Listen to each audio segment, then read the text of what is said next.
ಕೊಬ್ಬರಿ ಎಣ್ಣೆಯ ಕಮಾಲ್. 1. ಮಹಿಳೆಯರ ಸ್ತನಗಳು ಜೋತು ಬಿದ್ದಿದ್ದರೆ ಕೊಬ್ಬರಿ ಎಣ್ಣೆಯಿಂದ ಪ್ರತಿದಿನ ರಾತ್ರಿ ಮಲಗುವಾಗ ಸ್ತನಗಳಿಗೆ ಮಸಾಜ್ ಮಾಡಿ ಮಲಗುವುದು ಒಳ್ಳೆಯದು. ಹೀಗೆ ಮಾಡಿದರೆ ಹೆಂಗಸರ ಸ್ತನಗಳು ಟೈಟಾಗಿ ಹಿಡಿದಿಟ್ಟುಕೊಳ್ಳುತ್ತವೆ. 2. ಶೇಂಗಾ ಎಣ್ಣೆಯ ಬದಲು ಕೊಬ್ಬರಿ ಎಣ್ಣೆಯನ್ನು ಅಡುಗೆ ಎಣ್ಣೆಯಲ್ಲಿ ಬಳಸಿದರೆ ಆರೋಗ್ಯಕ್ಕೆ ತುಂಬ ಒಳ್ಳೆಯದು. 3. ಸ್ನೇಹಿತರೆ, ಮುಖದ ಮೇಲೆ ಕಪ್ಪು ಮೊಡವೆಗಳು ಇದ್ದರೆ ಕೊಬ್ಬರಿ ಎಣ್ಣೆಯಿಂದ ಆ ಜಾಗಕ್ಕೆ ಮಸಾಜ್ ಮಾಡಿ.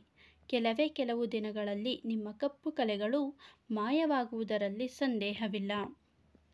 4. ಬದಲಾದ ಕಾಲದಲ್ಲಿ ಪ್ರತಿಯೊಬ್ಬರ ಕೂದಲು ಉದುರುತ್ತಿದೆ. ಅದಕ್ಕೆ ಸರಿಯಾದ ಟ್ರೀಟ್ಮೆಂಟ್ ಅಂದರೆ ಕೊಬ್ಬರಿ ಎಣ್ಣೆ. ಹೌದು ಸ್ನೇಹಿತರೆ, ಕೊಬ್ಬರಿ ಎಣ್ಣೆಯಿಂದ ಕೂದಲಿಗೆ ಚೆನ್ನಾಗಿ ಮಸಾಜ್ ಮಾಡಿದರೆ ನಿಮ್ಮ ಕೂದಲು ಉದುರುವುದಿಲ್ಲ. 5. ಉದ್ದ ಕೂದಲುಗಳಿಗಾಗಿ ಕೊಬ್ಬರಿ ಎಣ್ಣೆಯ ಪ್ರಯೋಜನ ತುಂಬ ಮುಖ್ಯ.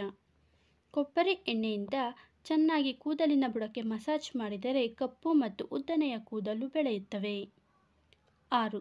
ಕೊಬ್ಬರಿ ಎಣ್ಣೆಯನ್ನು ಬಿಸಿ ಮಾಡಿ ಚೆನ್ನಾಗಿ ಮಸಾಜ್ ಮಾಡಿದರೆ ಚಿಕ್ಕ ಮಕ್ಕಳ ಆರೋಗ್ಯ ಚೆನ್ನಾಗಿ ಬೇಗ ವೃದ್ಧಿಯಾಗುತ್ತದೆ. 7. ಕೊಬ್ಬರಿ ಎಣ್ಣೆಯಿಂದ ಬಾಯಿ ಮುಕ್ಕಳಿಸಿದರೆ ಹಲ್ಲು ಮತ್ತು ಒಸಡಿನ ಸಮಸ್ಯೆಗಳು ಮಾಯವಾಗುತ್ತದೆ. 8. ಕೊಬ್ಬರಿ ಎಣ್ಣೆಯಿಂದ ಚೆನ್ನಾಗಿ ಮಸಾಜ್ ಮಾಡಿದರೆ ದೇಹದ ರಕ್ತ ಸಂಚಲನಾ ಕ್ರಿಯೆ ಸರಾಗವಾಗಿ ಸಾಗುತ್ತದೆ. 9. ಸ್ನೇಹಿತರೆ, ಅಡುಗೆಯಲ್ಲಿ ಕೊಬ್ಬರಿ ಎಣ್ಣೆಯನ್ನು ಬಳಸುವುದರಿಂದ ಸ್ಮರಣಾಶಕ್ತಿ ಹೆಚ್ಚಾಗುತ್ತದೆ. 10.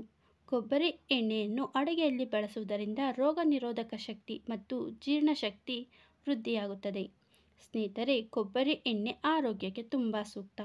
ಎಲ್ಲ ರೋಗ ನಿರೋಧಕ ಶಕ್ತಿಗಳು ವೃದ್ಧಿ ಆಗುವುದರ ಜೊತೆಗೆ ದೇಹದ ರಕ್ತ ಸಂಚಲನಾ ಕ್ರಿಯೆ ಸರಾಗವಾಗಿ ಆಗುತ್ತದೆ. ಸ್ನೇಹಿತರೆ, ಇಂದಿನ ಈ ಮಾಹಿತಿ ನಿಮಗೆ ಇಷ್ಟ ಆಗಿದ್ದರೆ ದಯವಿಟ್ಟು ಲೈಕ್ ಮಾಡಿ ಮತ್ತು ಚಾನಲ್ಗೆ ಸಬ್ಸ್ಕ್ರೈಬ್ ಆಗೋದನ್ನು ಮರಿಬೇಡಿ. ಮತ್ತೊಂದು ವಿಶೇಷವಾದ ಮಾಹಿತಿಯೊಂದಿಗೆ ಭೇಟಿಯಾಗೋಣ. ಧನ್ಯವಾದಗಳು.